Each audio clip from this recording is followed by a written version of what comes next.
Nate. Good evening and welcome to the NCAA women's basketball first round news conference as Virginia Tech defeats Chattanooga in the first round 58-33. Just a reminder that there is to be no videography inside the news conference room. Press conferences can be downloaded at ncaa.veritone.com. Reminder to media members to please state your name and affiliation when you first ask a question. There will be a microphone going around the room. We will see you, and we will make sure the microphone gets to you. We will also be taking questions via Zoom tonight. Please raise your hand and allow a moment to be unmuted. We are joined by the Chattanooga Mocs, head coach Sean Poppy, Abby Cornelius, and Yaz Waziruddin. We will take an opening statement from Coach Poppy. Yeah, I'm super proud of this group. Two seniors that I have sitting up here, everything they poured into us, the kids that we have in that locker room. It's a sad day. It's a sad day because it's a group that I love dearly. They've poured everything into our new staff in our first year and given everything they possibly could. It just, tonight, Virginia Tech was a better team. They're a really good basketball team over there, and we knew coming in that we had our hands full.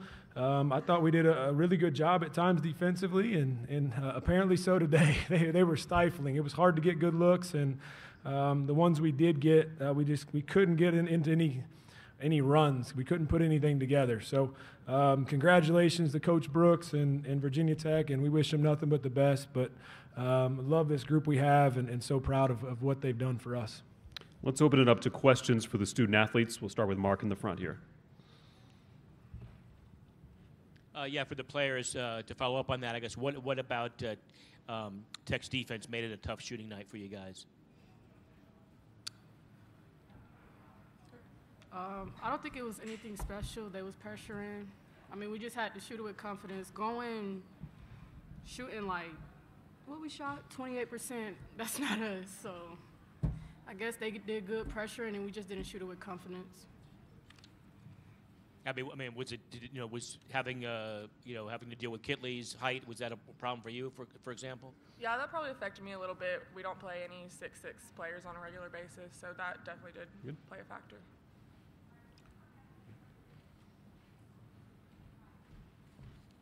Let's go to David in the front. Yeah, David Cunningham, Tech sideline for the players. You guys held Tech defensively for you guys. You guys held Tech at times, really stifled them, forced a lot of turnovers. What did you like at moments that you guys did, and what made it so hard to sustain defensively at times? I like how, when it was time to fire on Kitley like we did, and, we executed that game plan. I feel like at times we didn't execute, and that hurt us, and they made us pay. So that's really about it. Second row. Hi, Joey, Legacy Maker Sports Network. How much did the crowd affect you guys'? Did that have any factor in how you guys were shooting or how you were playing defense or anything like that? Or just in general, how much did that crowd affect your guys' play today? I think it just affected how much we could hear each other, but that environment was great, and it was a blast to play in. Additional questions for the student athletes. Front row here. With Local 3 in Chattanooga. The Hokies went on a 14-0 run in that first and second quarter, and it wasn't for lack of trying for some of those shots that you guys had. They just weren't falling. How frustrating was it to just not have those fall and just try and stay locked in? We'll stay with Abby here. It's always frustrating when the other team's knocking down shots and you're getting good looks and they're not falling.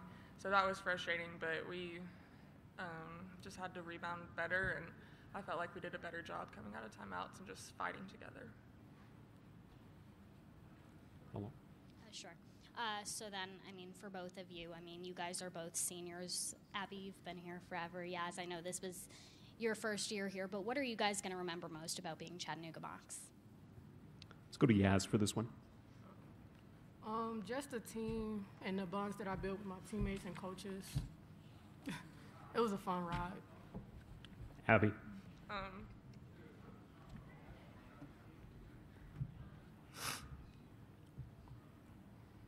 A lot.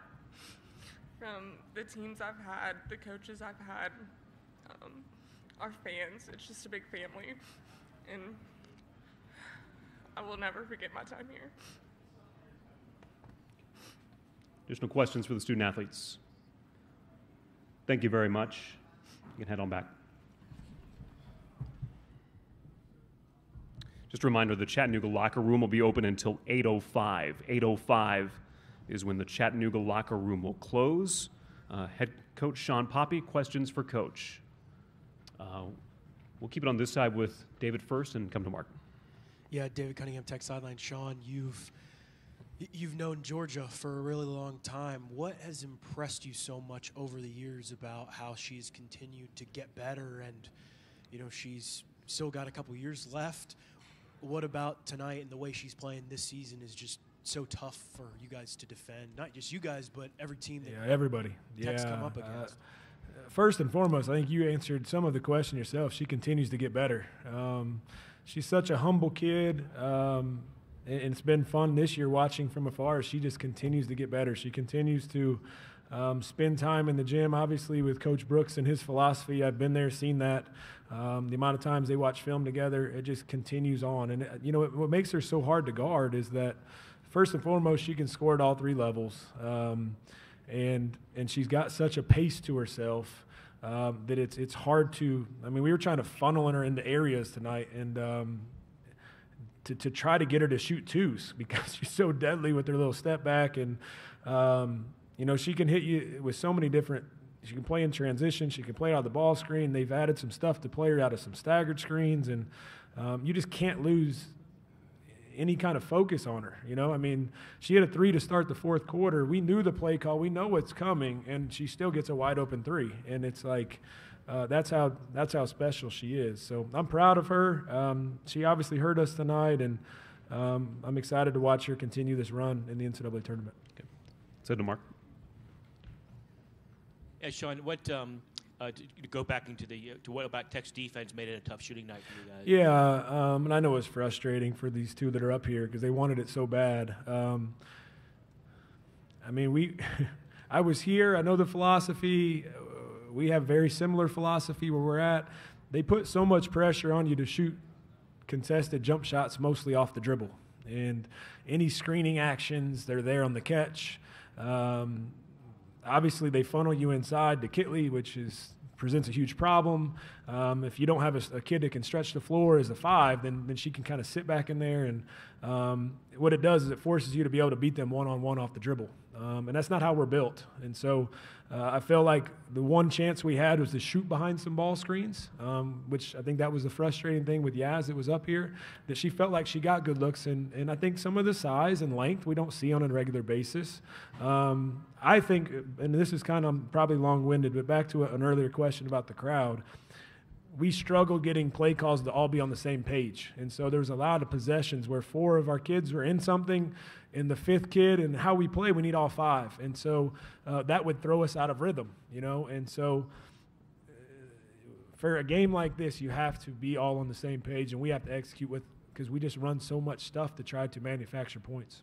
And then in terms of your defense, Liz only took 6 shots today, made 4. What was kind of the defensive game plan against Liz? Well, we sent a double every time she caught it.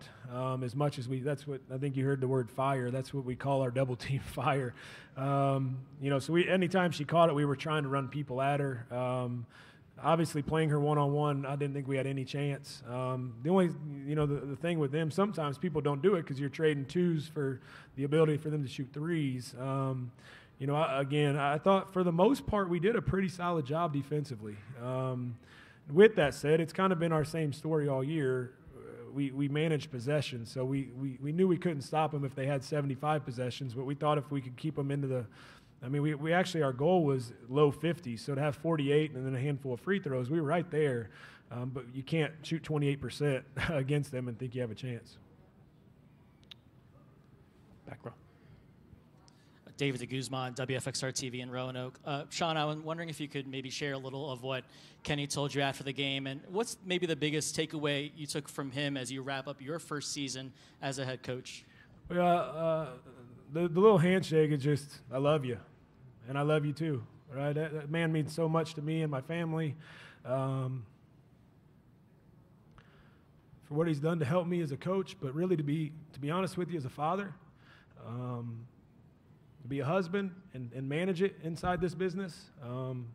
He obviously is excited for us as we're going to have baby number 3 any moment. Hopefully my phone hasn't went off. And then he's just proud of me. You know, I thought, and I think I believe he's right. He said your kids competed their tails off, and we did. We just didn't have it today.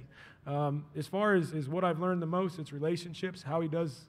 You know, he's just a genuine human being that has true relationships with anyone that comes in contact with him, especially as players.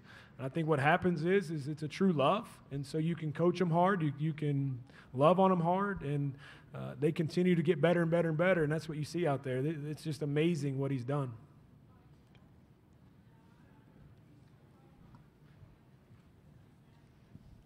Coach, I know today obviously didn't go the way you guys had hoped, but a 20-win season, SoCon title. How would you assess year one, and what do you think about the future of this program? Well, I think that a lot of people would say we overachieved. And you know what? Maybe 11 months ago I would have said it too when I first took the job. With that said, I feel like we've created a lot of momentum. This group that I've had has bought in to our culture, how we do things, how we operate, and what you saw tonight is really an example of that. They're going to compete, and they're going to trust, and I think we've laid a foundation and probably skipped some steps, to be honest with you. To think that we're here in year one, I think we skipped some steps, and now we got to continue to build off of it. I told them in the locker room, remember this week. Remember getting our name called, that feeling in front of our home fans, and remember how they were treated all week leading up to here, and don't maybe remember this moment in the sense of a loss, but what I mean by that is because this has to push us forward. You know, this spring and workouts, this summer, we've created a culture, this is what we do here, and so we got to use it and springboard us forward, because I do think that we've skipped some steps. Additional questions for Coach. Coach Poppy, all the best to you on baby number 3 and to your team moving forward. Safe travels home. Thank you guys so much. Reminder, the Chattanooga locker room will be open until 8:05 to the media. Virginia Tech is up next with head coach Kenny Brooks, Elizabeth Kidley, and Georgia Amore.